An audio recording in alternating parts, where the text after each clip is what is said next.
defesa pública da aluna do curso de Museologia da Universidade Federal de Ouro Preto, Júlia de Assis Ferreira Silva, uma menina, uma mulher muito dedicada ao curso de Museologia e que eu tive a honra e a oportunidade de acompanhá-la durante esse processo aí de formação, né?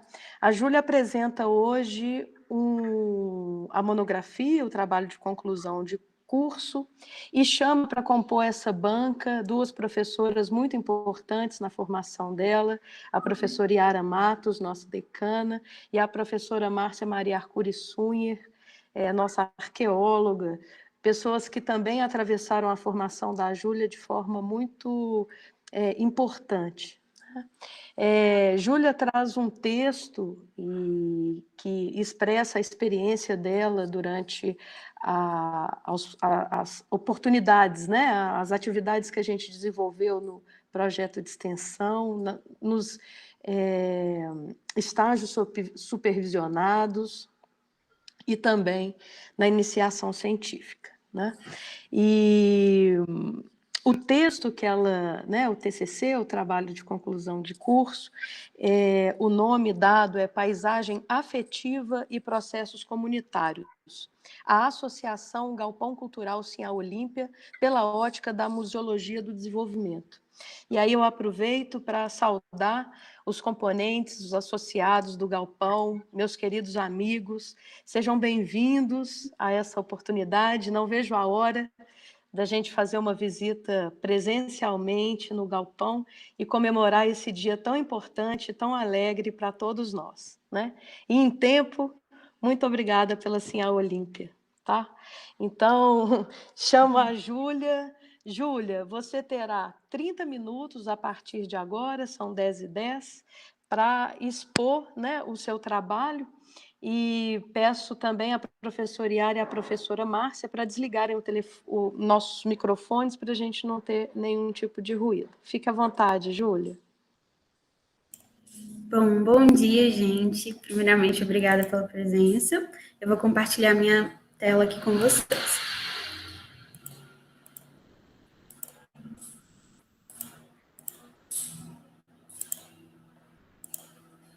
Oxi, só um minuto.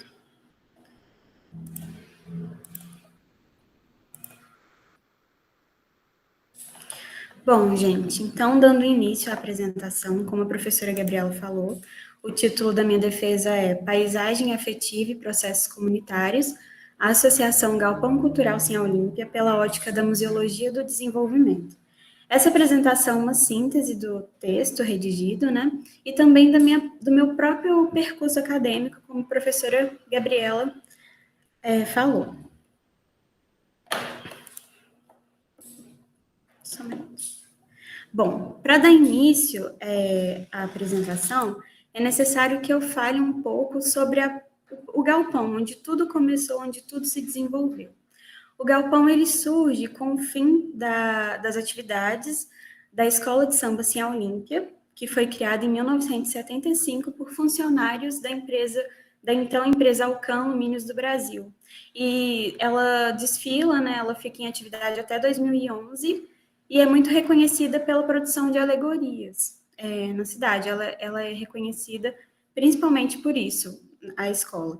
Então, a escola, quando tem seu fim, surge o Galpão, em 2015, que continua a desenvolver a produção de alegorias, mas também tem espaço para outras formas de arte, para outros tipos de produção artística. E, principalmente, o objetivo do Galpão é o cotidiano, é a vivência das pessoas que já integravam a escola de samba e continuam ali juntos como um grupo. Então, o principal objetivo do Galpão é o convívio desses artistas, é o cotidiano. E também eles continuam produzindo alegorias durante o ano para outras escolas de Ouro Preto.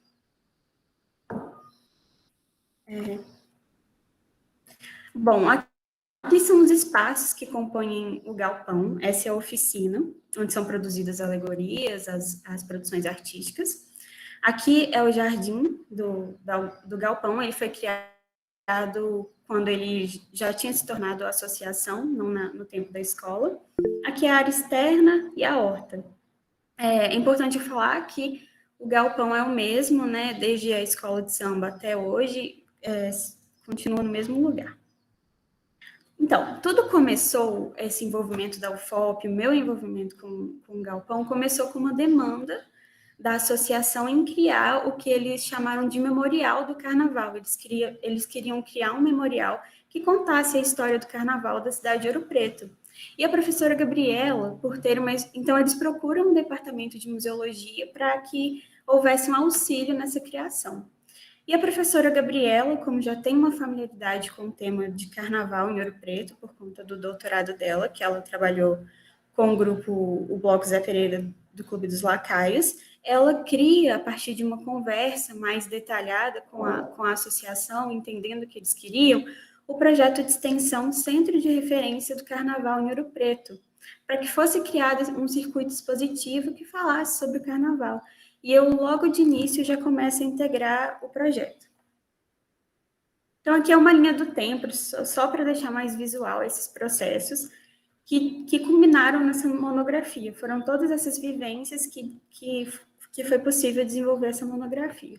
Então, tudo começa em 2018, com a demanda, né, da associação em criar um circuito expositivo que falasse sobre o carnaval. A professora Gabriela, ela cria o projeto de extensão, né, idealiza juntamente com a associação um projeto de extensão para que isso fosse cumprido, e do cotidiano surgem outras ações. Eu idealizo junto, sempre com o auxílio, né, com a orientação da professora Gabriela, o estágio supervisionado 1 e 2 na associação, a iniciação científica, e todas essas práticas culminam na minha monografia.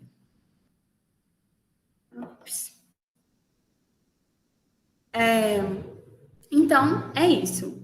O que culminou nessa monografia foi o desenvolvimento dessas ações. Então, a gente considerou que essas ações, ela foi gerada a partir do princípio da indissociabilidade entre ensino, pesquisa e extensão. E a gente conseguiu observar isso na formação da monografia, porque esse princípio da indissociabilidade entre ensino, pesquisa e extensão, com o estágio, a extensão e as pesquisas, ele aconteceu de forma natural, assim, a partir das vivências, né? E o objetivo central dessa monografia é entender, a partir dessas vivências, como o Galpão se forma como um grupo que é impulsionador do desenvolvimento local do bairro Bauxita. E a metodologia do trabalho são as próprias vivências, então os capítulos vão desmembrar todas essas experiências que foram permitidas inicialmente pelo projeto de extensão. Oh, meu Deus. Então, o projeto de extensão, ele começa no ano de 2018, e a primeira etapa é a familiarização e a compreensão dos elementos que formam a associação. Porque para criar um circuito expositivo que falasse sobre carnaval, primeiro era necessário conhecer a associação, entender o que eles realmente queriam, e isso só é possível na prática, né, com as vivências. Então, a primeira etapa do projeto é a familiarização, com a história da associação, com os relatos das histórias do carnaval, como eles compreendem esse carnaval de Ouro Preto, a história da antiga escola de samba Sem Olímpia, que não seria apenas o foco, mas ela é a identidade do Galpão, né? É dela que surge tudo. E a familiarização com o espaço físico e principalmente com a equipe, né? Que é o essencial. Bom, então, depois da familiarização, a gente começou uma pesquisa. Ela foi dividida em duas etapas. A pesquisa no Arquivo Municipal de Ouro Preto, que a gente teve como consultar jornais e ter uma compreensão mais global, né? Ou seja, da cidade, mais municipal, dessa identidade do carnaval, como Ouro Preto entende o carnaval. E aí foi possível diagnosticar que ele é dividido em dois polos. Um administrativo, voltado para a prefeitura e para os gestores dessa festa, e um mais popular, voltado para a compreensão dos foliões, como eles entendem o carnaval. Isso foi possível compreender através de relatos e que estavam contidos nos jornais. E também houve a pesquisa na associação. Então, a gente fez um levantamento dos dados, dos arquivos que existem na associação. A gente fez uma avaliação do acervo fotográfico, que é enorme, são mais de quase 500 fotografias. A gente digitalizou todos esses acervos, digitalizou os sambas enredos da antiga escola de samba Cian Olímpia. Então, essa foi a segunda fase do projeto. No ano de 2019, então, depois dessa familiarização e da pesquisa, a gente começa a pensar na identidade do centro de referência, como ela seria criada. Então, a associação decide que a narrativa seria popular, a narrativa que seria abordada, né, baseada nas vivências dos foliões do Carnaval de Ouro Preto. Ele evocaria exclusivamente os blocos carnavalescos e escolas de samba idealizados por... Desculpa, gente, a porta bateu. Idealizados por ouropretanos. O acervo fotográfico seria aquele que a gente digitalizou, que pertence à associação, que contém fotos de todas as escolas de Ouro Preto, blocos, na escola de sambas. Então, aqui são algum exemplo. Aqui é a escola de samba Cian Olímpia, bem no inicinho da escola. Aqui já é um desfile do Padre Faria, e aqui também. Então, esse seria o acervo explorado. O público-alvo seria as crianças do bairro Bauxita, porque no cotidiano foi possível perceber que a associação, além de ter essa demanda pela criação de um centro de referência que falasse sobre o carnaval, eles também queriam explorar mais esse diálogo com o próprio bairro, que é muito importante na identidade do galpão, da escola de samba. Então, o foco seria nas crianças do bairro Bauxita, e para isso, para abarcar a comunidade do bairro, era necessário que o circuito também falasse sobre esse lugar. Então, também nessa questão da identidade do centro de referência, na parte física, né, porque aquela era a parte conceitual, na parte física a gente começou a conceber o espaço, assim, como o acervo seria dimensionado na sala. O acervo é o acervo que a escola de samba já possuía, né, que são as alegorias produzidas por eles no tempo de escola e também no tempo de galpão. Então, esse aqui é o acervo, são as alegorias carnavalescas, como ele seria colocado na sala, né? A gente pensa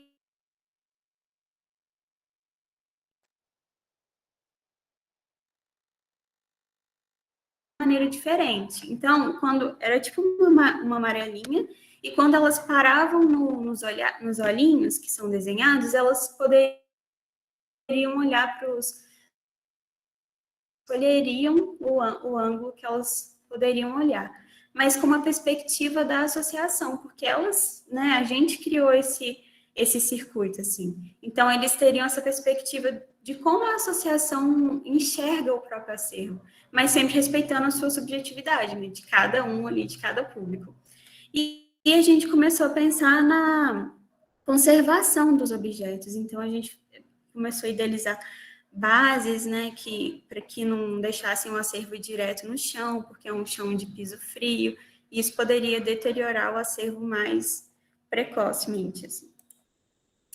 E aí a gente chega numa época pandêmica, né, 2020, 2021, e o projeto tem que aderir o modelo remoto. Então, a gente cria as redes sociais do centro de referência e começa a explorar esse discurso nas redes sociais. Então, por que eu coloquei aqui? Construção compartilhada da narrativa que molda o centro de referência. Porque o discurso que era protagonizado pela associação exclusivamente, ele começa a ter uma participação comunitária da comunidade de Ouro Preto, né? De outras escolas de samba, de outros blocos que já eram contemplados dentro do acervo, mas eles seriam contemplados agora como protagonistas também, como tendo espaço nesse discurso. Então, aqui, por exemplo, a gente criou o Instagram, o Facebook e também um podcast que entrevistava gestores de escola de samba, blocos carnavalescos, para compreender essa identidade do Carnaval de Ouro Preto. Então, aqui é uma fotografia que a gente colocou no Instagram, que é da Padre Faria, um desfile do Padre Faria, e aqui é a Associação de Bairro do Padre Faria comentando, falando nosso maior patrimônio, e eles enviam as fotografias, enviam os relatos, e isso está presente dentro das redes sociais. A gente coloca na página como o próprio acervo. O centro de referência está sendo construído cotidianamente por essas pessoas. Aqui é um comentário de uma menina que se reconheceu na foto, ela é essa menina, né? Hoje ela é uma mulher, e ela agradece pela fotografia, por ter a oportunidade de lembrar disso, que a família dela era participante da escola de samba assim, a Olímpia. E aqui é uma fotografia da capa do podcast. Esse aqui é o episódio 1. Então, a partir disso, entendendo que o projeto é um projeto de diálogo, um projeto que está em construção cotidianamente, a gente poderia entender que ele é um projeto de extensão ou um projeto de comunicação. Essa indagação ela veio já fazendo a monografia, quando a gente teve acesso ao livro de Paulo Freire, que chama Extensão ou Comunicação, onde ele critica o termo extensão, porque para ele extensão é algo que vem unilateral. Você estende uma coisa sua, que já está pronto, até uma pessoa. Não tem diálogo, não tem troca. Então, ele critica esse termo, extensão, e não as ações extensionistas, a essência da ação extensionista. E se o centro de referência é um lugar de diálogo, como a própria associação coloca num relatório que a gente fez no ano de 2018, eles colocam um relato, que aqui eu tirei uma parte, que eles falam que o centro de referência é o espaço ideal para estimular a reflexão e o debate, promover a socialização e os princípios da cidadania, colaborando para a sustentabilidade das transformações culturais. Então, ele é um projeto de extensão e comunicação. A gente chega à conclusão que ele é um projeto de comunicação, de diálogo e de troca cotidianamente. Então, aqui é uma foto de alguns associados da associação, né, que compõe o centro de referência, a Gabi, a professora Gabriela, e eu. E uma frase do Paulo Freire que fala sobre isso, que a essência das ações extensionistas é a educação, e por isso é comunicação.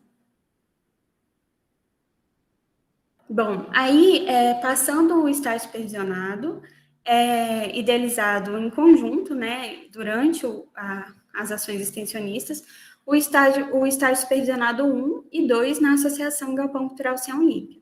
Mas o estágio ele foi proposto para refletir um pouco dessa relação do galpão com o bairro, tirando um pouco o foco do carnaval, porque ele é a essência da associação, então ele sempre vai ser contemplado, mas querendo entender um pouco mais a relação do galpão com o bauxita e como criar ferramentas que possibilitasse a expansão desse diálogo, que era uma demanda da associação. Então, a gente cria no estágio 1, em conjunto, pensando nas crianças do bauxita, porque o foco continua sendo o mesmo do projeto Centro de Referência, nas crianças. Então, a gente pensa no primeiro estágio ferramentas que possibilitassem o aumento desse diálogo. Então, tudo começa com a pesquisa, com os próprios associados, uma pesquisa mais oral, que relacionasse os elementos que são trabalhados no galpão como acervo, né, e as histórias que são contadas por eles, que, por exemplo, uma delas é a história da Ninica, do Bené da Flauta, do Castão do Bloco do Zé Pereira dos Lacaios, o João Pé de Rodo, que são personagens, pessoas, né, personagens importantes para a história de Ouro Preto. Então, a gente começa a pensar nisso e como trazer isso para as crianças do bauxita, relacionando sempre o galpão. Então, a gente idealiza um folder, numa linguagem infantil, que trabalhasse esses elementos e relacionassem eles às crianças e ao bairro e ao bauxita. Então, um artista do galpão, que infelizmente faleceu esse ano, o Júlio Marques, ele desenha, ele faz algumas caricaturas dos personagens para que elas fossem exploradas dentro do folder com as crianças. E também é idealizado um jogo pedagógico, né, um jogo como se fosse um jogo de tabuleiro, para as crianças pudessem ter acesso à paisagem afetiva que é construída pela Associação Galpão Cultural Sião Olímpia, que é narrada por eles, que perpassa vários tempos, perpassa o bairro desde o início. Então, a gente trabalha nesse jogo com elementos antigos, né, que é a terra do minério bauxita, que dá nome ao bairro, os elementos mais atuais, o asfalto. A gente trabalha essa questão geográfica, colocando aqui placas escrito bauxita, saramenha, que são importantes para o bairro, que dão identidade a ele. E a gente relaciona também a essas caricaturas que foram trabalhadas no folder, porque é um jogo, né? Então, em alguns espaços, essas caricaturas foram colocadas e as crianças só poderiam passar, né, prosseguir, se elas soubessem responder algumas perguntas feitas sobre essas personalidades. Então, esse jogo, o fim dele é na Associação Galpão Cultural Céu Olímpia, passando por vários referenciais importantes para o bairro, né? Como a pracinha, a gente coloca a plaquinha da UFOP, o IFMG, a quadra. Então, é essa a proposta. E o galpão que protagoniza essas ações. Então, toda essa paisagem é colocada a partir da perspectiva da equipe, da associação. Então, o estágio 1 foi a produção dessas ferramentas, né, a partir da pesquisa, da troca com o galpão, pensando em qual seria a melhor maneira de colocar esses referenciais nesses materiais. E o estágio 2 é a aplicação deles. Então, para aplicar isso com as crianças do Bauxita, a gente seleciona a Escola Municipal Simão Lacerda, seleciona as turmas de segundo período e quinto ano, então, respectivamente, 5 e 10 anos, para trabalhar esses materiais. Então, a primeira etapa, a gente apresenta o plano para a escola, eles, né, gostam da ideia, eles autorizam a participação das crianças. A segunda etapa, a gente apresenta esse plano para as crianças numa linguagem infantil, né? Então, a gente entrega o folder, conversa um pouco sobre a associação, sobre o bairro, começa a criar essa percepção neles do que vai ser trabalhado. E a terceira etapa já é a mediação, que seriam 3 encontros com cada turma, né? São 2 turmas. Então, a terceira etapa é já o início dessa mediação. A mediação, ela começa no próprio percurso entre a escola e o galpão. A gente vai trabalhando a questão geográfica mesmo, de localização, de entender onde a associação está no bairro, para que elas tivessem essa compreensão. E como que a gente faz isso? Sinalizando, conversando com elas a partir das plaquinhas. Tem placas no bairro Bauxita que foram colocadas pelos associados do galpão, indicando onde é a associação. Então, a gente começa a trabalhar com elas a partir das perspectivas de como elas podem também se localizar no bairro a partir da associação. E sempre referenciando os elementos que são familiares para elas, como a escola, a pracinha.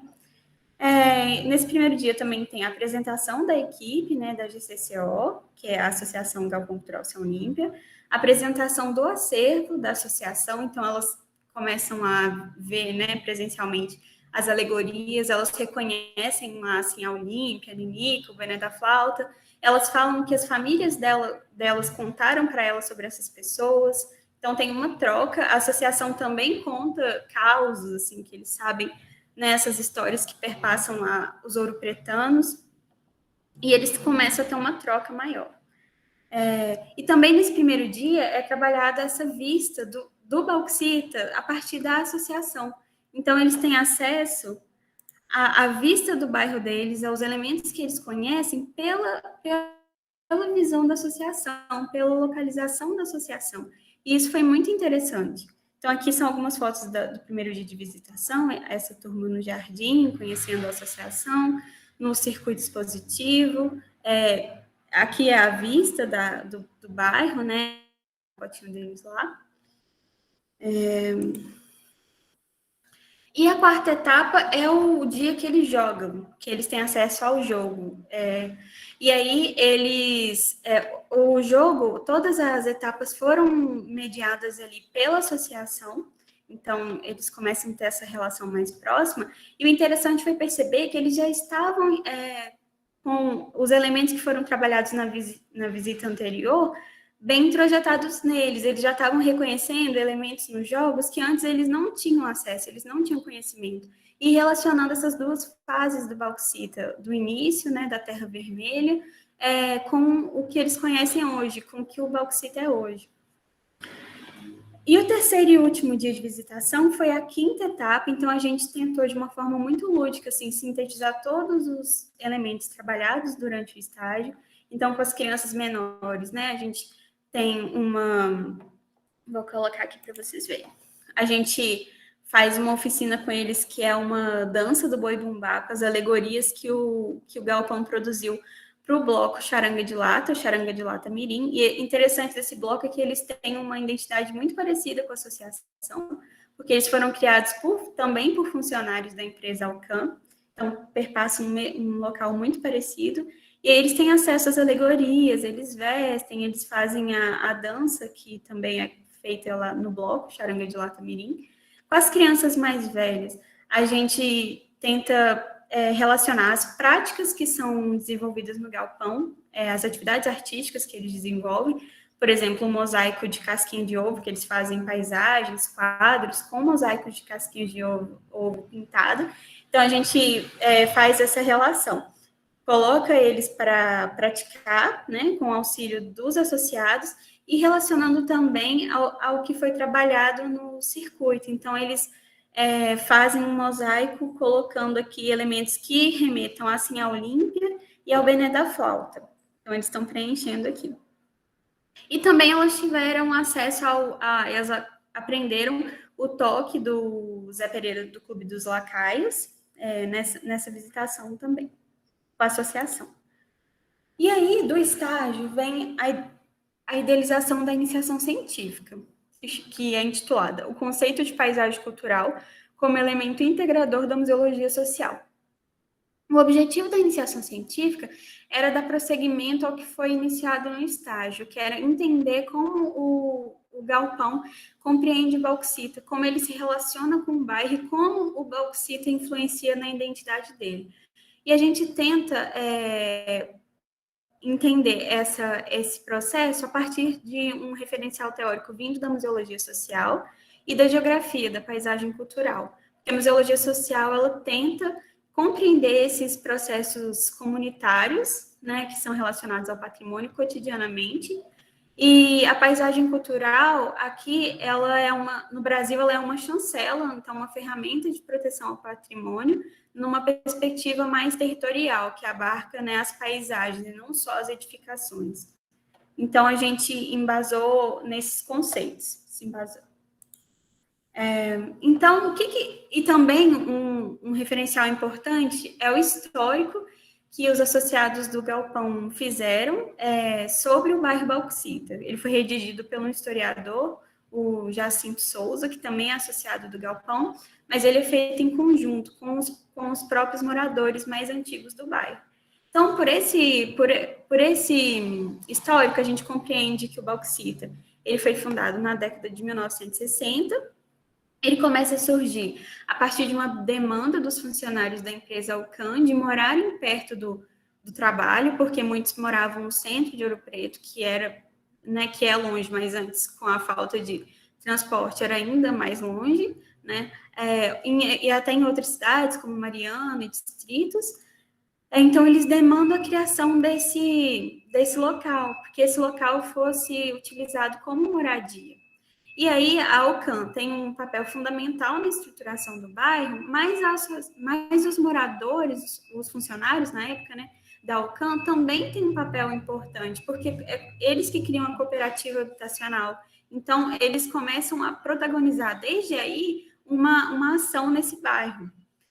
Então, a gente começa a entender isso, que a iniciativa popular tem muito lugar no Bauxita, desde sua estruturação, sua criação, e ela vai se modificando ao longo do tempo, passando por outros lugares, como a vida social do bairro, a vida cultural do Bauxita. Aqui são algumas fotos que compõem até o circuito expositivo do Centro de Referência, quando a gente falou que não tinha como abordar o carnaval sem abordar essa identidade que para o Galpão é essencial. Então, a gente trabalha essas fotos também dentro do Centro de Referência. E aqui são algumas delas que mostram a estruturação do Bauxita desde o início, a construção do PRO, que é um edifício muito importante para o bairro, que tem participação comunitária. Aqui já é o PRO, né, pronto, e ainda não tinha a igreja do bairro, então as festividades eram celebradas ali. Aqui a construção da igreja com participação comunitária, uma missa nela ainda em construção, e aqui a arborização da pracinha, que também teve participação comunitária. Inclusive, esse aqui é o meu coordenador de estágio, o Rogério. E o que a gente conseguiu perceber com a iniciação científica? Que há uma divergência entre a narrativa que o Galpão explora e a narrativa que a comunidade do bauxita, que não é associada ao Galpão, tem acesso. Isso por quê? A gente conseguiu entender isso através de uma entrevista semi-estruturada, ela foi feita na pandemia, então ela abarcou uma quantidade menor de pessoas que a gente gostaria de abarcar, mas foi possível compreender que existe uma divergência entre essa narrativa, porque o Galpão, ele prioriza, ele dá um protagonismo para a comunidade de Ouro Preto, para a comunidade do bauxita. Então, desde a estruturação, eles falam sobre a importância dos, na época, funcionários e depois moradores para a estruturação e para a construção do bairro ao longo do tempo. E deu para perceber que a comunidade do bauxita não associada, eles protagonizam mais do que a própria comunidade, a empresa, né, nesse processo de estruturação.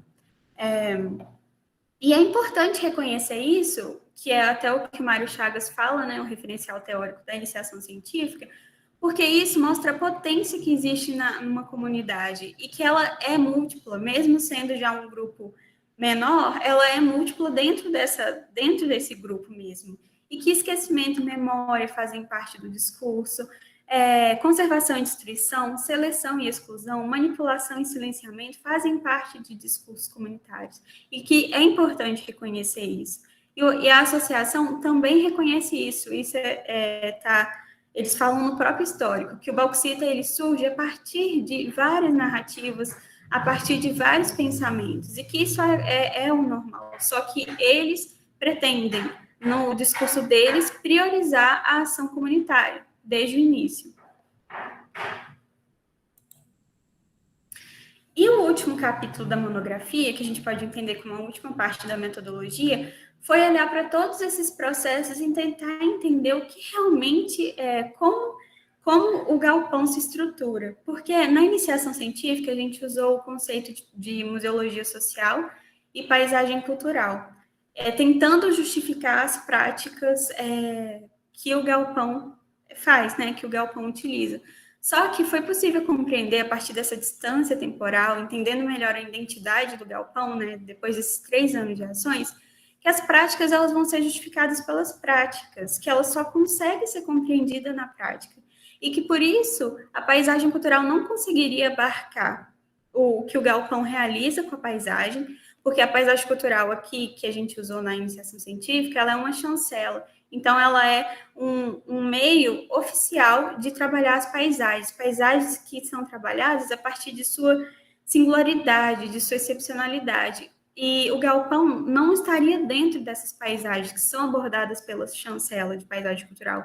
Então, a gente entendeu que o galpão trabalha e que, para justificar essas ações, o que seria melhor era a paisagem por si só, que sempre vai ser cultural, porque a paisagem ela se dá a partir de um sujeito, ela não existe sem uma pessoa, ela existe a partir da ótica de alguém. Então, por isso ela sempre vai ser cultural, ela sempre vai perpassar a subjetividade, a singularidade de um grupo, de uma pessoa.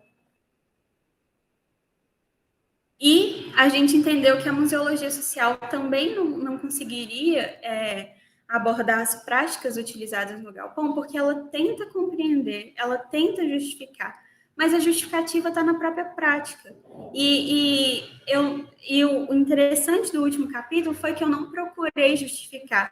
Eu identifiquei em uma teoria, que é a museologia comunitária, a ecomuseologia, a associação. Então, eu não procurei justificar, mas eu encontrei na museologia comunitária a associação, as práticas ali de vários grupos comunitários que se assemelham no galpão de várias formas e também são singulares, diferentes, porque cada um é cada um, né? Sempre vai ser diferente. E essa teoria da ecomuseologia, ela é defendida principalmente pelo Varrine, que é um francês, e em um texto dele, ele fala, eu consegui identificar exatamente o galpão, no que ele chama de voluntários que protagonizam as ações ecomuseais, que é esse parágrafozinho que eu acho interessante ler. Me parece favorável começar a falar dos voluntários, nascidos na comunidade, e que, de certa forma, a representam. São habitantes e trabalham para si próprios e para os outros. Simplesmente estão mais motivados do que a maioria da população pelas questões de patrimônio, memória, desenvolvimento e sociedade. No início, eles não são capacitados para as diferentes tarefas envolvidas no processo ecomuseal. Eles vão aprendê-las na prática e, sempre que possível, vão buscar assessoramento, formação mais ou menos especializada, com colegas de outros museus comunitários ou instituições, como universidades. Isso constituirá um aprendizado sempre relacionado à prática no território. Esse texto está em espanhol, então eu traduzi. E isso que é interessante, entender que a ecomuseologia, ela se dá na prática. Ela não pode ser compreendida em salas de aula do curso de museologia, isso é o que o Varrini fala. Ela não pode ser compreendida por uma teoria, ela não pode ser justificada por uma teoria, porque ela sempre é singular. E ela é vivenciada. Esse é o mais importante.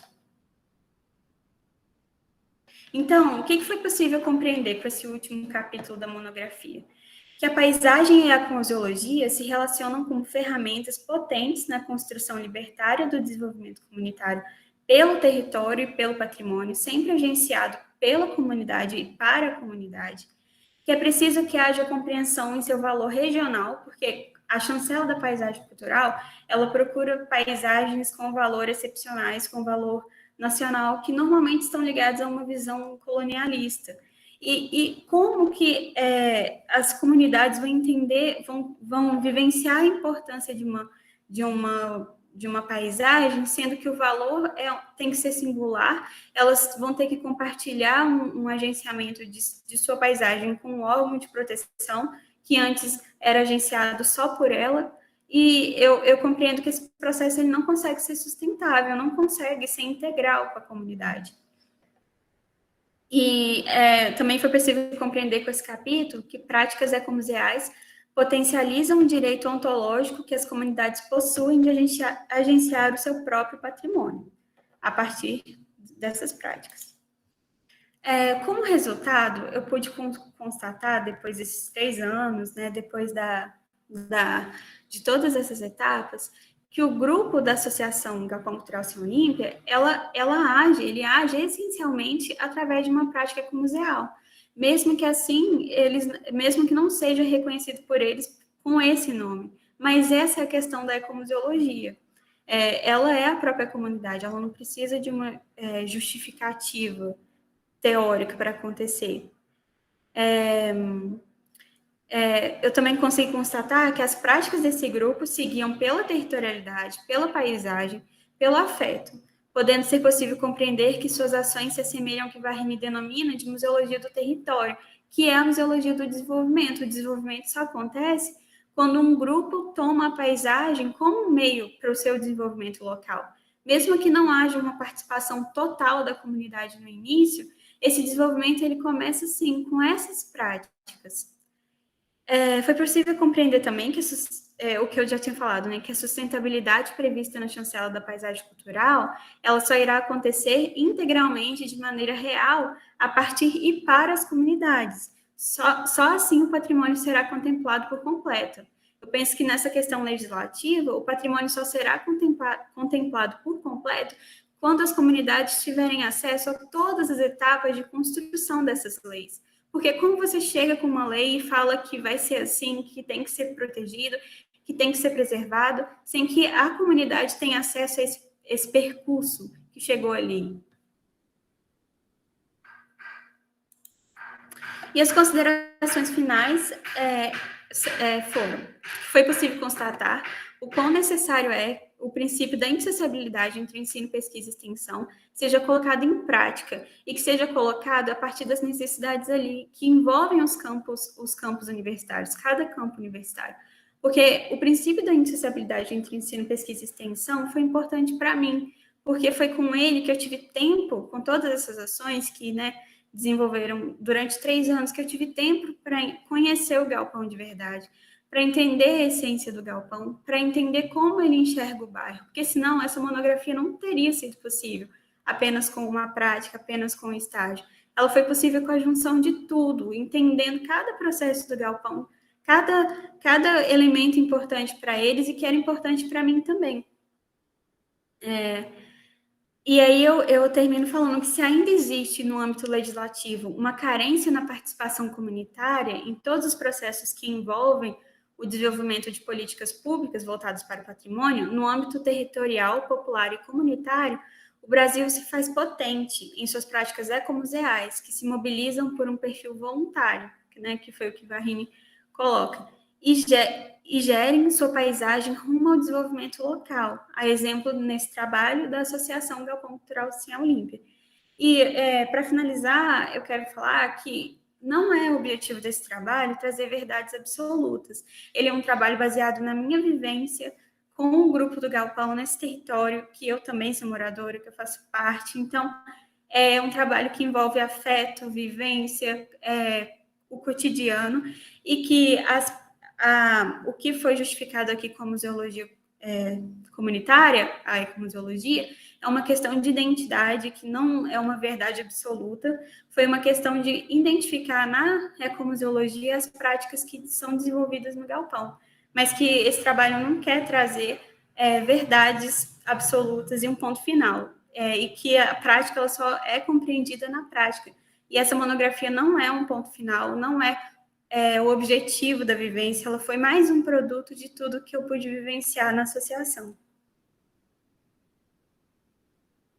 E aqui eu coloco que a gente não traz verdades absolutas, mas o trabalho, ele se identifica e define.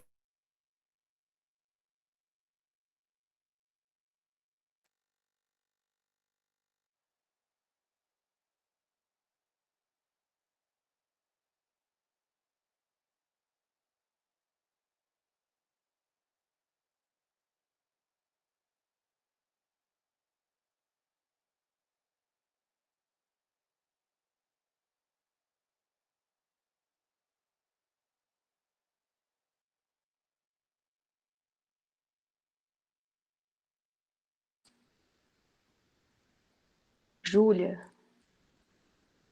eu perdi a conexão. No finalzinho, tá todo mundo aí? Aqui também travou, eu deixei de ouvi-la. Também. Acho que ela caiu, ela vai voltar. Ela caiu. Ela vai voltar.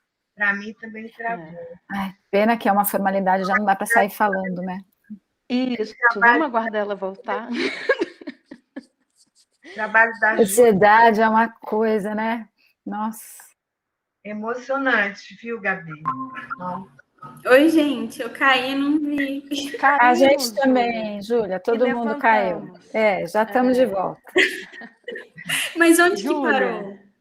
Não, você terminou no último slide, no final. Tá. Dizendo... A frase do Paulo Freire. A frase do Paulo Freire. Que susto! Eu achei que não tinha pegado nada. Não.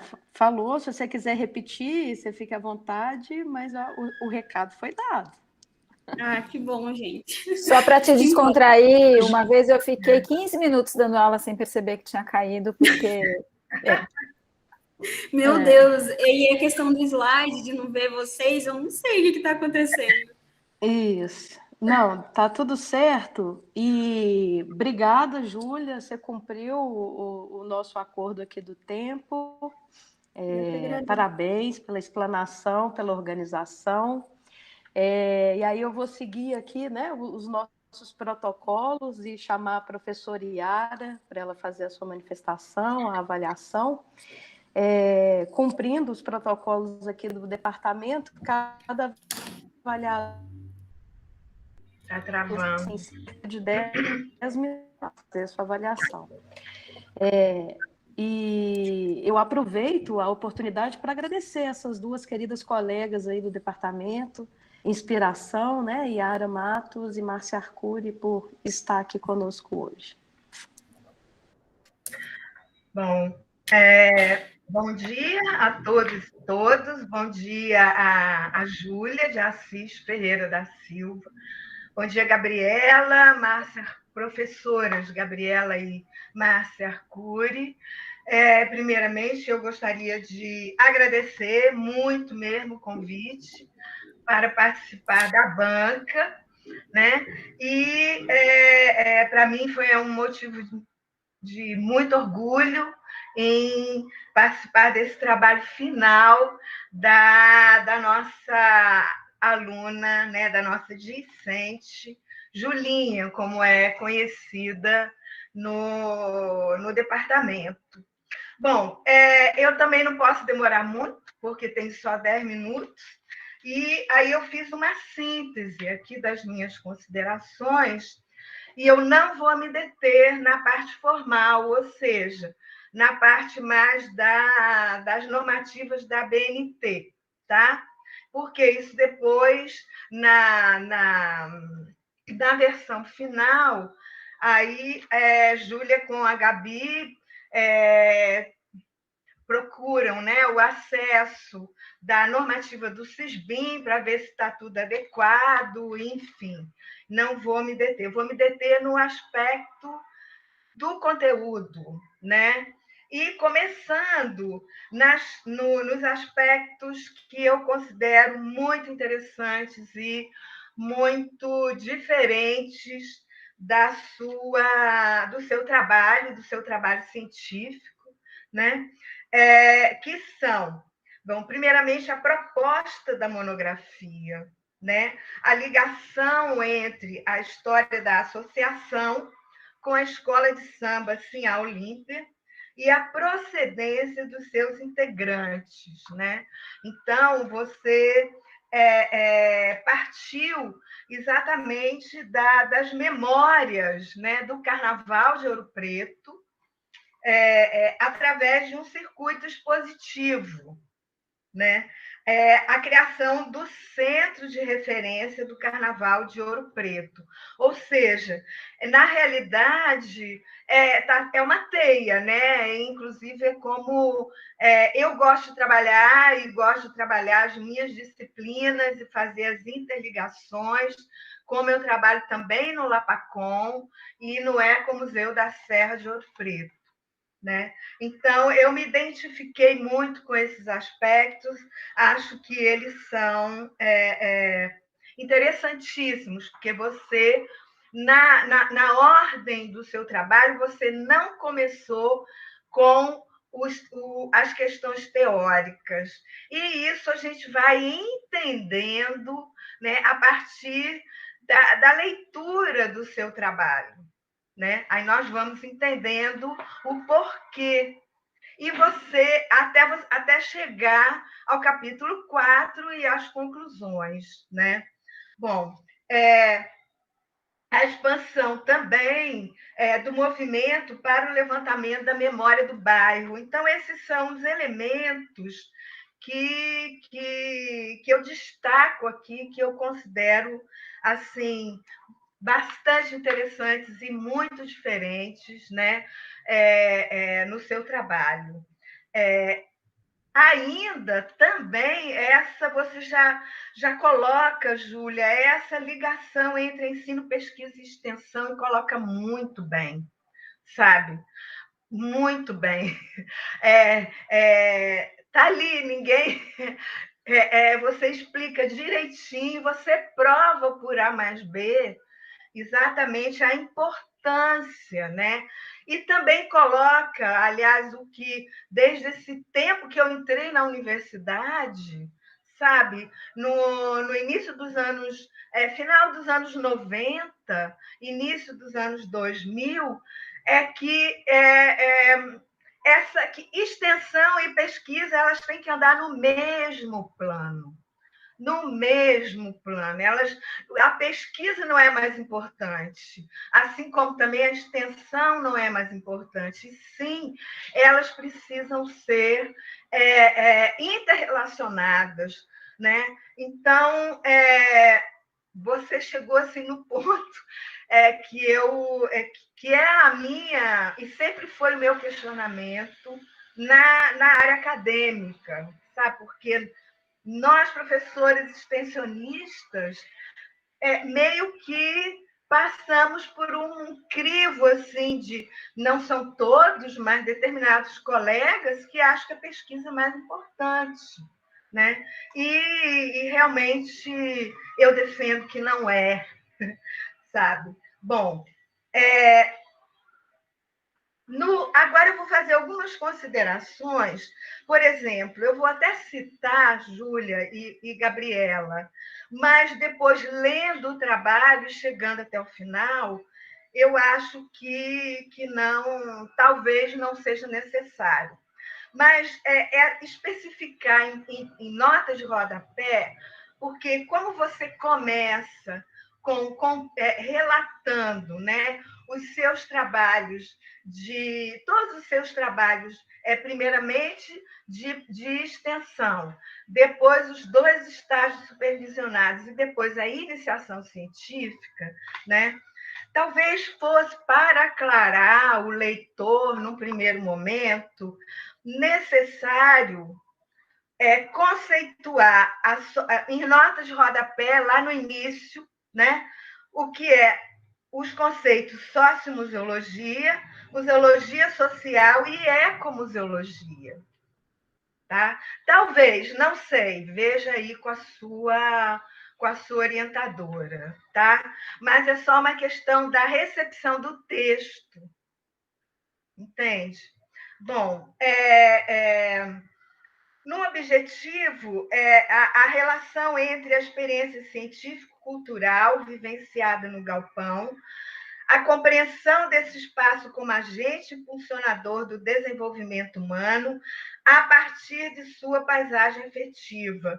Você cumpre esse objetivo perfeitamente, né? E vai mais além, né? E depois eu vou falar por quê.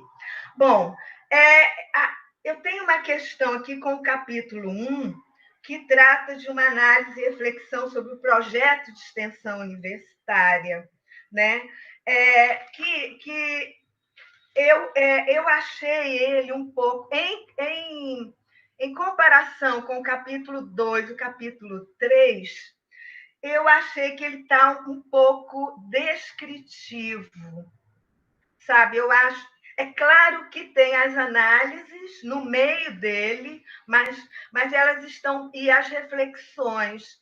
Mas talvez você possa rever com a Gabriela essa questão, porque ele está um pouco. A gente tem. Quando a gente termina de ler, a gente parece que a gente lê um relatório, e não é o caso, né? Aqui, essa sua experiência ela não é um relatório, ela é um trabalho de reflexão a partir da sua experiência como extensionista, né? Como aluna extensionista, tá? Bom, e que o capítulo 2 e o capítulo 3, eles não estão assim. Eles já estão equilibrados com as reflexões e como se fala, as análises e as reflexões. Tá? Bom, seguindo, então, a questão, né, colocada pelo professores, na realidade, Mário Canova, não, Canova Moutinho, tá? Lá eu acho que tem um problema de digitação. Com o conceito de museologia social e sociomuseologia, que eu coloquei aqui especificar, mas já está especificado no próprio capítulo, né? No próprio capítulo 3, eu acho, da iniciação científica. Tá? Bom, as questões que eu gostei muito das reflexões sobre a questão da paisagem cultural e natural, elas suplantam, né, as reflexões sobre museologia social e sociomuseologia. Então, eu senti de início, tá? De início, porque depois nós vamos ver que você resolve a questão no capítulo 4, né? Porque você faz você vai comparando autores e vai colocando a questão sobre paisagem cultural e paisagem natural, essa discussão, inclusive no documento da Unesco, né? Muito interessante, e eu acho que dá um peso muito grande nesse trabalho. Mas aí, quando eu estava lendo, eu falei, uai, mas a Júlia aqui, essa questão da museologia social e sociomuseologia, ela não foi colocada em discussão, mas foi no capítulo 4, né? Bom, então, eu não sei, depois eu quero ouvir a opinião da professora Márcia, como equilibrar isso, talvez, né? Não sei, tá? Bom, seguindo aqui, então, nós chegamos ao capítulo 4 da museologia comunitária e ecomuseologia. Aí eu me identifiquei completamente, fiquei absolutamente emocionada, Júlia, com as suas reflexões, né?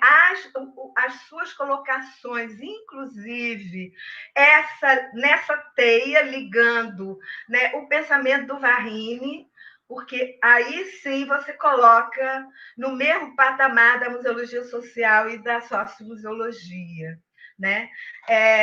A questão e como você se identificou com o trabalho que você realizou durante esses 3 anos, né, com a museologia comunitária e a ecomuseologia. Então, eu diria que você consegue realizar reflexões amadurecidas a partir das suas vivências no galpão, né, no trabalho, e relacioná-las às teorias abordadas no trabalho. Então, eu que trabalho com essas questões já há algum tempo, particularmente me senti completamente, como se fala, eu fiquei muito emocionada e me senti contemplada no seu trabalho, entende, Júlia e Gabriela? E aí eu acho que você, nesse aspecto, você inclusive vai mais além, você cria uma metodologia de trabalho, sabe? Uma metodologia de trabalho que não é uma receita de bolo, né?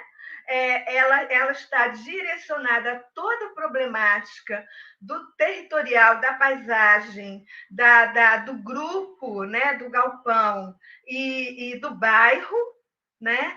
E que talvez você possa, Júlia, abordar isso num trabalho de mestrado, num trabalho de doutorado, sabe? E seguir adiante com isso. E conforme mesmo você colocou, isso aqui não é uma verdade absoluta. E a gente, em museologia comunitária, a gente não tem verdades absolutas, né? Quem tem alguns critérios, ou seja, por exemplo, você colocou muito bem a questão que o Varrini coloca do voluntariado, né? E que é fundamental para nós. E que agora, depois de tanto tempo lá no Morro São Sebastião, no núcleo São Sebastião do Ecomuseu da Serra, a gente pode perceber e constatar, né? Então, assim, que também eles já se apropriaram de tudo, né? Eles já são elementos multiplicadores, né? Dos conceitos e da prática, né? E como o Varrini fala também, e o Paulo Freire, né? Essa questão da museologia da libertação. Então, você começa com a questão da museologia social, sociomuseologia, ecomuseologia, museologia comunitária, mas você termina com a museologia da libertação, o que é também um fator interessantíssimo. E é uma questão que a gente vai refletir, né? Inclusive teoricamente. Bom, Júlia, é isso. Gabi, Júlia, Márcia, o que eu teria a falar. E quero parabenizar pelo trabalho, sabe? E agradecer mais uma vez a oportunidade de analisar o seu trabalho e me sentir tão identificada com o meu trabalho. Tá bom? Muito obrigada. Agradeço, Yara, pelas considerações, né? Já te falei isso em outra oportunidade, que seu olhar, sua leitura seria muito importante para nós, né? Então, obrigada. Nesse momento, eu chamo a professora Márcia para fazer suas considerações. Eu queria começar agradecendo a Júlia, a professora Gabriela, por, né, da mesma forma, por ter a honra de participar desse momento, ter o prazer e a emoção de participar desse momento, que eu acho que é daqueles momentos que a gente pensa, qualquer professor da Júlia pensa assim, nossa, já posso me aposentar. A Júlia, esse seu amadurecimento nessa pesquisa, Júlia, e claro, uma pesquisa que, como você bem coloca desde o início, ela não é indissociada da extensão ou do ensino, porque é uma pesquisa feita, inclusive, junto com a professora Gabriela, né? Assim são os processos, e que traz os ensinamentos que você recebeu dos outros professores, das outras cadeiras, de uma forma tão amadurecida. Nossa, é muito bonito de ver, né? Você chegar nesse ponto da sua formação, né? Quem te acompanhou desde lá do iniciozinho, e ver que museóloga, que mulher, que pessoa, que cidadã, que potência para vários caminhos que você tem aí a escolher. A vida é feita de escolhas, né? Eu concordo com a professora Yara que você tem um potencial enorme para seguir por um caminho de mestrado e doutorado, e que você tem aí um projeto pronto. Foi uma das coisas que eu tinha marcado para falar aqui. Você tem um projeto de mestrado pronto, se você quiser, né? E porque eu acredito que fazer mestrado e doutorado não é só fazer pesquisa, eu acho que é transformar o mundo, né? Também, como você traz essa museologia transformadora, né, essa maneira como você construiu, concordo, assim, ipsis literis com as palavras da professora Yara, né, é difícil eu vou ter que aqui ficar 10 minutos, né, não, tô brincando, sempre tem coisas que a gente pode comentar, esse é um momento formal e ritual de avaliação do seu trabalho, mas, assim, eu queria começar, então, te parabenizando pela trajetória, te parabenizando pela essa perspicácia sua e da Gabi, né, de seguirem um fio contínuo aí de formação. Veja onde isso dá, que resultado magnífico que isso dá, né, de ter feito as escolhas, inclusive bastante atentas ao compromisso que a gente estabelece com as comunidades quando a gente começa a trabalhar com elas, né, de não... Porque muitas coisas nos encantam ao longo do percurso da formação, né? E aí a chance da gente, às vezes, ficar trocando de espaço, ela nos abre para muita coisa, mas aí ela não nos dá a chance de enraizar da forma como você conseguiu enraizar nesse processo. Estamos todos aí? Júlia, Gabi?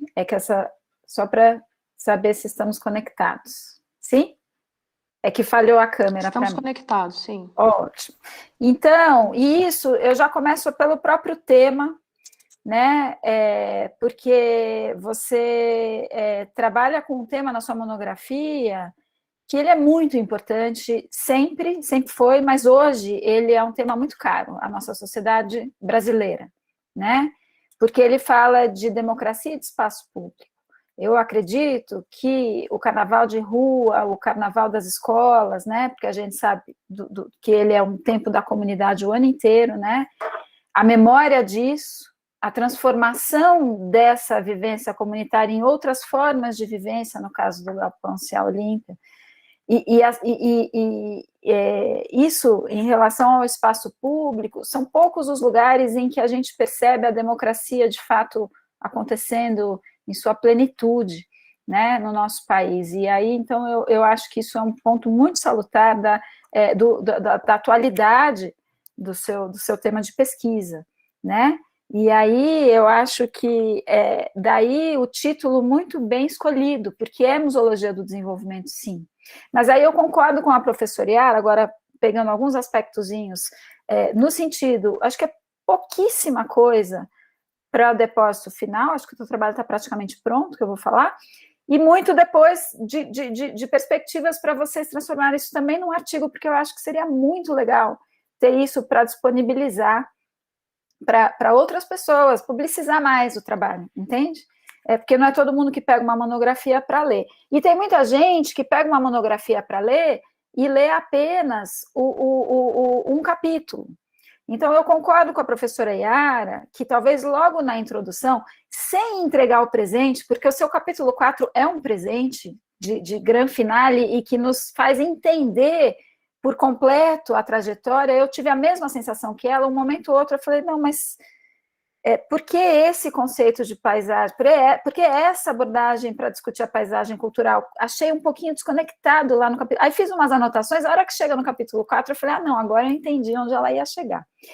Então, sem entregar o jogo, sem perder porque você escreve muito bem, queria te parabenizar por isso também, que eu já sabia que você escrevia bem, obviamente, né, de tantos trabalhos corrigidos, provas e tal, mas, assim, ele é muito fluido, a leitura e tal, então, e você mantém a gente conectado, então, a ideia não é você já entregar o jogo no começo, mas achar uma nota de rodapé ou outra, para você não ser mal observada por um leitor que só vai pegar um pedacinho e falar, imagina, olha o que, né, nada a ver esse conceito, tal, porque sempre tem esse tipo de leitura rasa, né? Então, isso é um aspecto que eu concordo com a professora Yara, eu vou explicar quais são os pontos que eu acho que vale essa nota de rodapé, tá?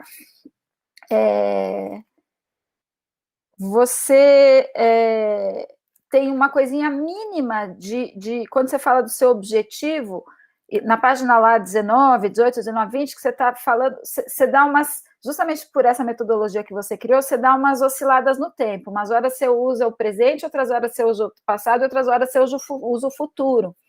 E é natural, porque você esteve no passado, você está no presente, e você construiu um processo de museologia do desenvolvimento que vai, você sabe que não vai parar aí.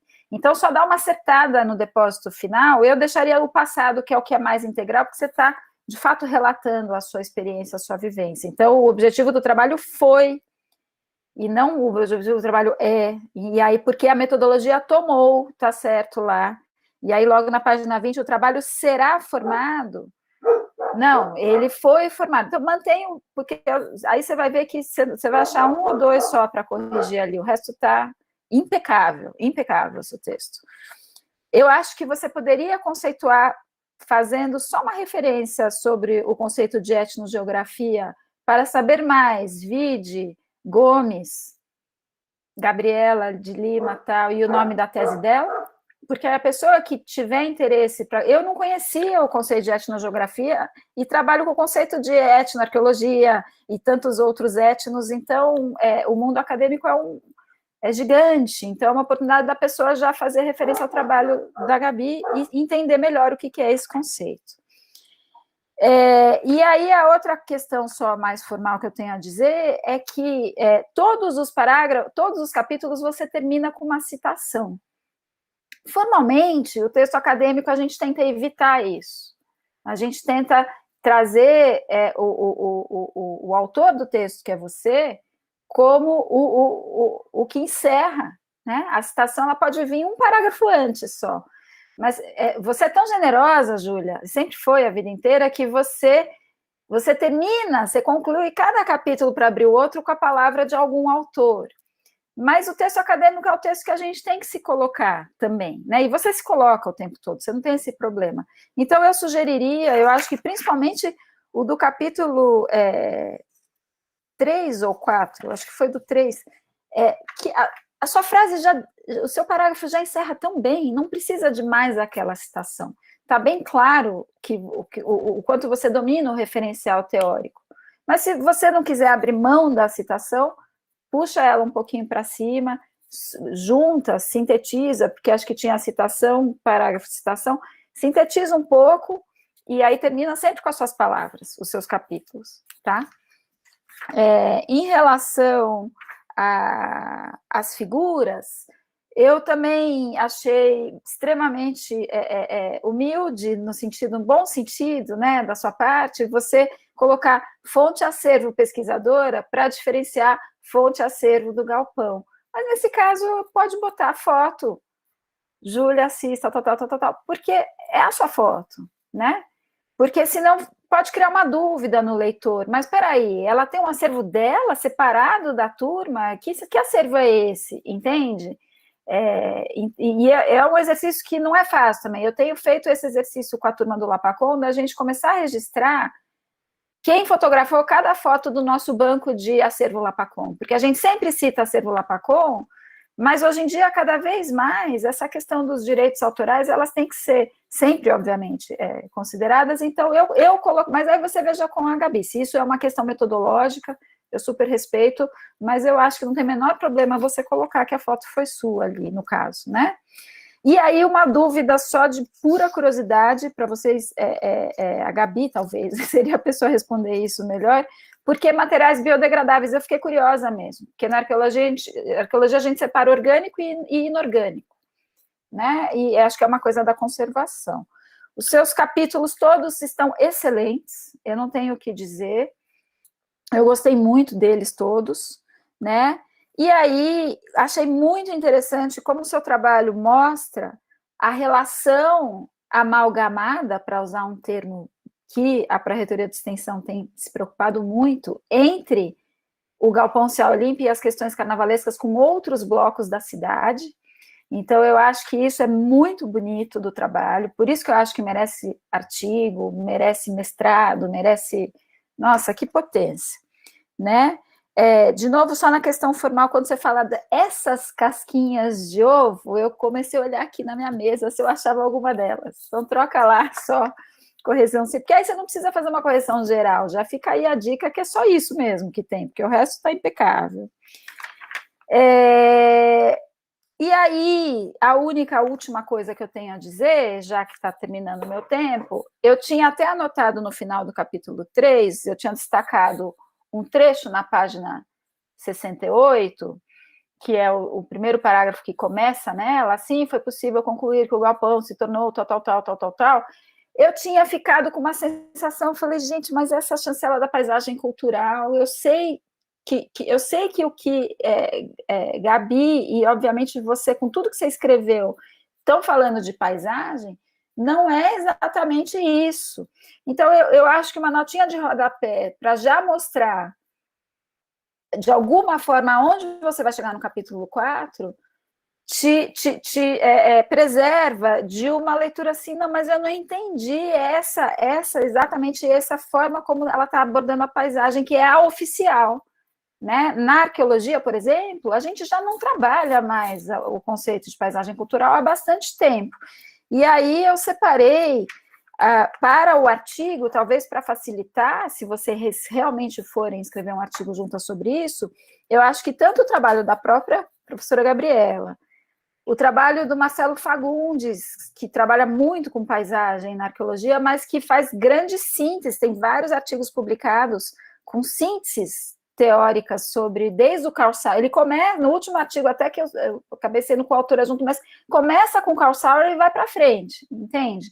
Ele trabalha muito com um autor que se chama Aculto, eu posso passar as referências depois. E tem a professora Fernanda Bueno, que fez o doutorado dela sobre paisagem, o nome da tese é A Paisagem de Ouro Preto como Espacialização no Tempo, a Experiência e a Vivência do Morro da Queimada. Ali você também tem um material riquíssimo para poder, se quiser, subsidiar aí para um projeto de mestrado ou para um artigo científico, tá? A ser publicado numa revista. E ela trabalha muito com o Salvador Vinhas, que a Gabi com certeza conhece, que é da área da conservação, né? Com o conceito dele de paisagem.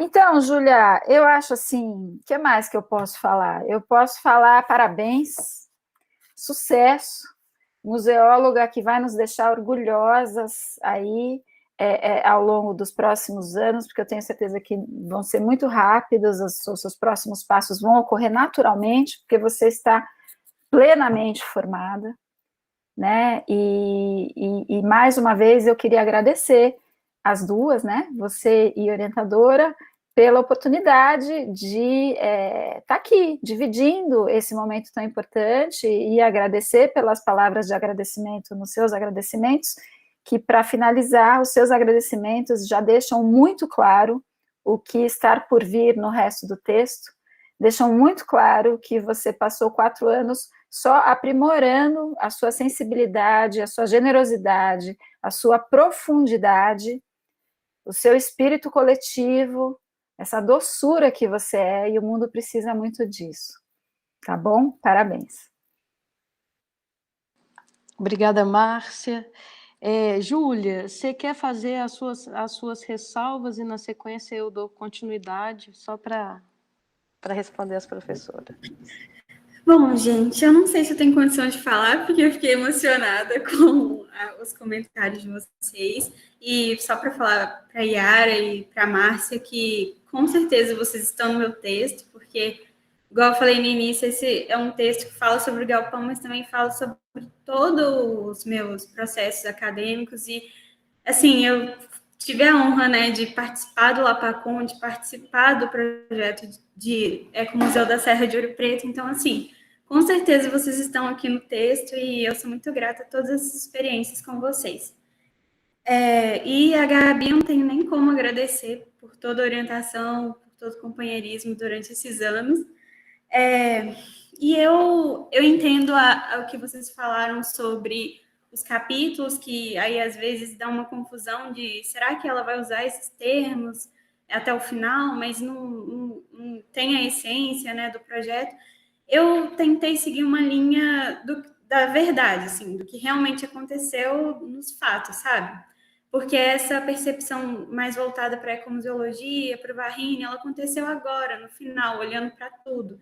Então, eu decidi seguir o caminho que realmente aconteceu e não mudar já na hora que eu percebi que a iniciação já não cabia. Eu decidi por isso. Mas eu acho que realmente vai fazer muita diferença na leitura, colocar na nota de rodapé as questões dos termos, né, para dar uma conceituação melhor. E eu estou de acordo com todas as ressalvas e vou olhar isso com a Gabi depois no próximo passo. Assim. É só Se isso. você me permite, Gabi, é só uma parte, e viu, Júlia, que fique claro que não é você fazer grandes, é só avisar. Sim, conforme trataremos no capítulo 4, com maior profundidade, a discussão, as problematizações do conceito. E aí já resolve. Sim, não, eu acho macetezinhos básicos, assim, que resolve. Que fica melhor mesmo. Sim. Eu concordo com tudo, eu vou fazer isso sim. Mas é isso, só tenho a agradecer a vocês, que são 3 professores e mulheres muito importantes na minha caminhada, na minha vida. E foi uma honra dividir espaços com vocês em projetos de extensão, de outros jeitos também, né? De festividades e comemorações. É sempre muito bom estar com vocês 3. Só isso.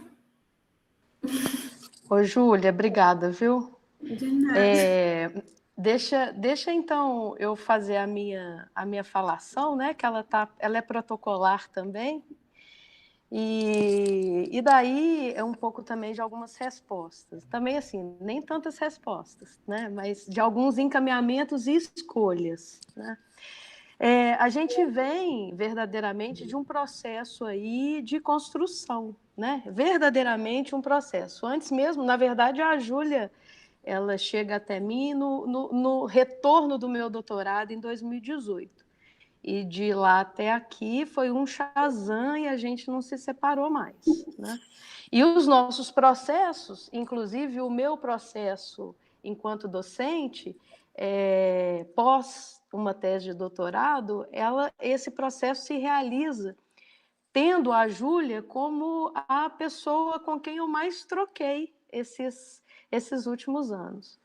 Então, sobre a generosidade que foi dito aí, né, pela Márcia, indicado pela Yara também, a Júlia, ela é essa pessoa que verdadeiramente me acolheu como professora, recém-voltada ao ambiente de trabalho, né?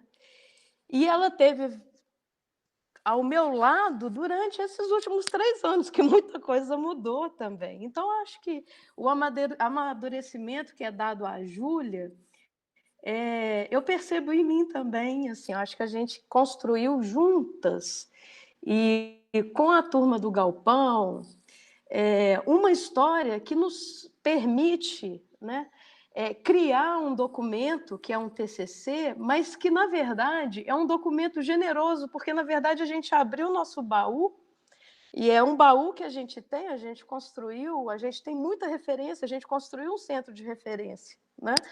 E esse baú é o que está aqui nesse texto. Então, e não porque a gente não tivesse falado nisso, mas assim, relatórios de extensão tem cara de relatórios de extensão. Relatórios de iniciação científica tem cara de relatórios de iniciação científica.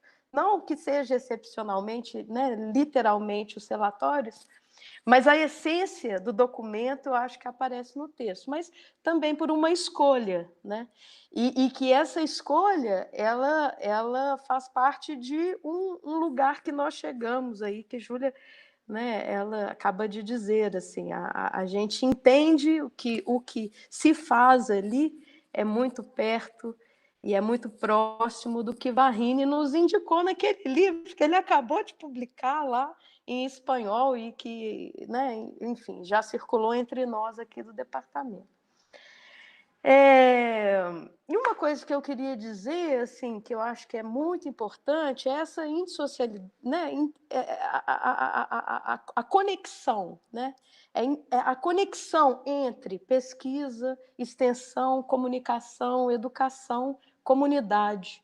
A gente está tudo junto e misturado, né? Assim, e nós somos agentes transversais, capaz, e pelo menos eu me vejo como esse agente, capaz de atravessar por tudo, pelo menos por todos os conceitos, que eu puder, pelo menos, alcançar. Onde a minha mão alcançar, eu acho que eu vou querer entender do que essa gente está dizendo, e dentro, evidentemente, das nossas condições, né, técnicas enfim, a gente vai construir a nossa narrativa, né? Então, acho que isso é um processo que me fez também uma pessoa muito feliz e uma aprendiz, né? A gente não teve hora de trocar mensagem, a gente não teve hora de ler e lembrar uma da outra, do processo. Então, realmente uma parceria e é uma satisfação fazer parte disso tudo. Uma coisa que eu acho legal, mas aí fica que é só para dizer um pouco também das fotos, né? A fonte, a autoria, né? Como a gente está criando o banco de dados, as fotos têm autoria, mas a gente dedica a foto para o centro de referência. Então, acho que essa questão, e eu também não me incomodou por isso, porque foram retiradas ali as fotografias, ou minha, ou do próprio Rogério, da Júlia, mas que são depositadas no que a gente está chamando de centro de referência do Carnaval em Ouro Preto. Mas lá, a fonte, o arquivo é lá, mas o autor, ele é possível, né, recuperar. Talvez acrescentar o autor, porque o banco de informação é o centro, né? Bom, eu fui anotando algumas coisas aqui, deixa eu ver. Acho que interessante essa coisa da democracia e do espaço público, né? Como que isso está tão forte nas nossas, especialmente nos nossos trabalhos, né? Assim, de um ponto mais localizado no departamento de museologia, né? Um lugar onde eu encontro bastante diálogo para além da conservação, né? Eu acho que são nesses processos aí verdadeiramente da museologia social, da ecomuseologia, da museologia comunitária, né? Então é onde realmente eu me localizo dentro da área do curso do qual eu faço parte. E por fim, assim, eu acho que junto lá a questão que orienta também, né, esse trabalho, para além da questão da etnogeografia, que é esse apanhado, né, de todas as percepções ali, que na verdade a etnogeografia nada mais é do que a cultura, né? Aí você dá o nome de etnogeografia, mas é a cultura, é assim, a gente ter capacidade de olhar e ver como que os processos se dão, como que as pessoas se organizam, né? E aí, assim, a minha satisfação nesse momento, assim, é de pensar no Aloysio Magalhães e reconhecer nesse TCC um projeto exemplo. Então, acho que a gente consegue ter um processo, uma metodologia, algo que dá para ser aproveitado e que é, de fato, declarado, escancarado, nada está escondido, está tudo posto, está tudo apresentado. Né? Todos os passos como foram feitos, né? E construídos. E aí eu acho que, Júlia, obrigada pela parceria, pelo acolhimento, né? Estamos juntos, né? E Márcia, Yara, também muito obrigada aqui. Acho que nós temos que fazer essa releitura, né, Júlia, a gente tem um tempinho aí, a gente faz, sim, a gente tem as pretensões dos artigos, Júlia já, não sei por que ela não falou, mas ela vai fazer mestrado, ela vai fazer doutorado, né? Assim, a gente já conversou sobre isso, ela está se organizando, e eu acho que é isso, gente. Júlia, se você quiser falar mais alguma coisa... Se não, eu acho que a gente... pode falar. E aí, na sequência, a gente fecha aqui as câmeras, né, Yara, Márcia e eu, e a gente vai para o telefone para fazer a avaliação da Júlia. Bom, gente, é uma percepção que eu tenho, assim, que durante a escrita eu fui lembrando muito, porque essa questão do princípio da indissociabilidade entre ensino, pesquisa e extensão, eu não percebi, eu percebo muito presente no departamento de museologia. Com o APACOM, pelo que eu acompanho dos alunos, eles também têm esse perfil de começar e seguir, e fazer o TCC, que também não é um produto final, quer dizer, é um produto, mas não é o final, e com o Ecomuseu também. Então, durante o meu texto, eu percebi quanto o nosso departamento é potente nisso, sabe? Os alunos, o perfil dos alunos, como eles se envolvem nas questões e seguem em frente, dão mais significado por conta do tempo. Eu acho que o tempo é muito importante para a gente se conhecer, para a gente ter afeto com as questões. O Júnior também, que vai apresentar hoje, que já está no trabalho dele há um tempo, então eu percebo isso muito presente no nosso departamento, e isso me orgulha muito, assim, de fazer parte desse departamento. E eu quero agradecer ao Galpão, porque se não fosse vocês, nada disso estaria acontecendo. Eu falei isso no texto e é verdade, vocês fizeram o bairro, eu vou chorar, eles fizeram o bairro Bauxita ter significado para mim, porque eu mudei para cá tem uns 14 anos, mas eu me identificava mais com o bairro que eu nasci. Então, assim, eu conheci o Bauxita através de vocês, tem significado para mim hoje por conta de vocês, e é isso, senão eu vou chorar. Mas é isso, obrigada. Júlia, então você fica aí com seus convidados no YouTube, nós vamos dar licença aqui, tá? E fazer a avaliação. E, na sequência, daqui a alguns minutinhos, 2 ou 3 ou 4, a gente retorna aqui com a câmera, tá bom? Beijo.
Seu microfone, Gabi.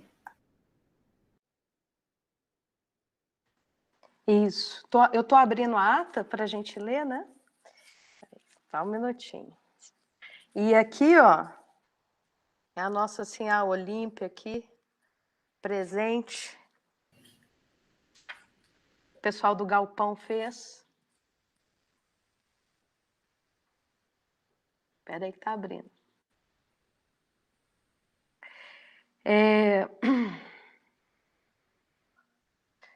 Então, vou para a formalidade aqui, né, para a leitura.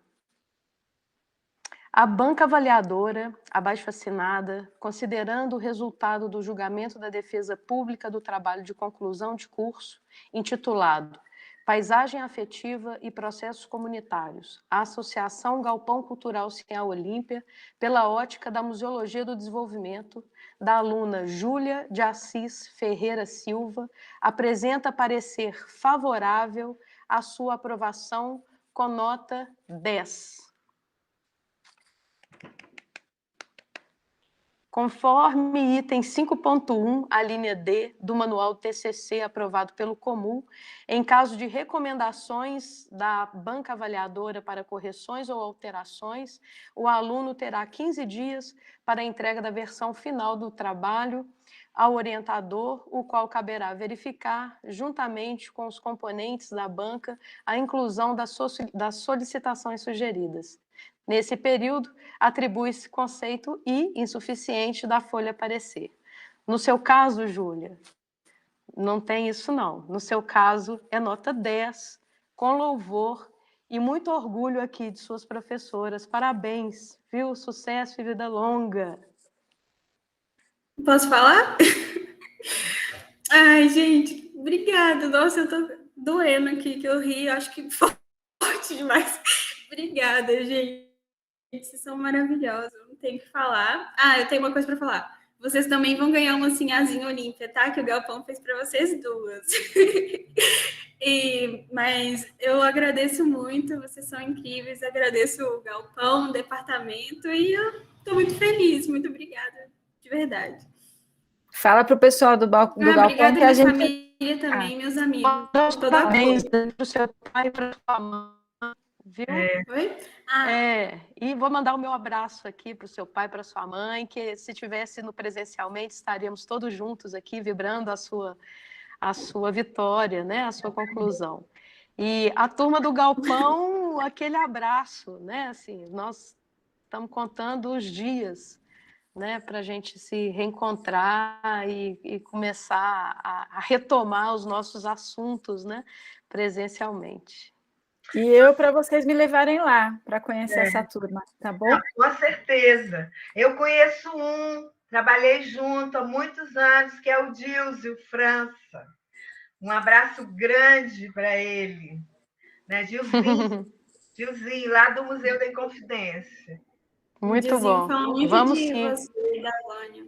E um abraço à sua mãe e ao seu pai, né? Tem uma família maravilhosa, né? E motivo de orgulho dos dois, né? Gente, obrigada. Muito bem.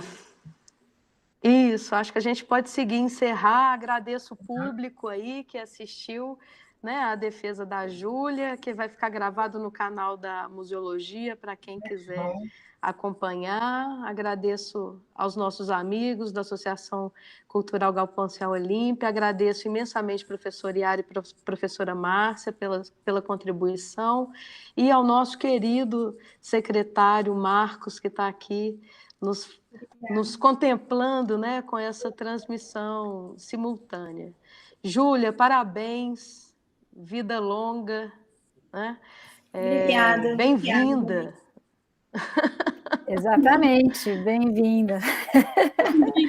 Um beijo. Júlia. Beijos, tchau, gente. Tchau. Muito sucesso. Um beijo, tchau. Obrigada.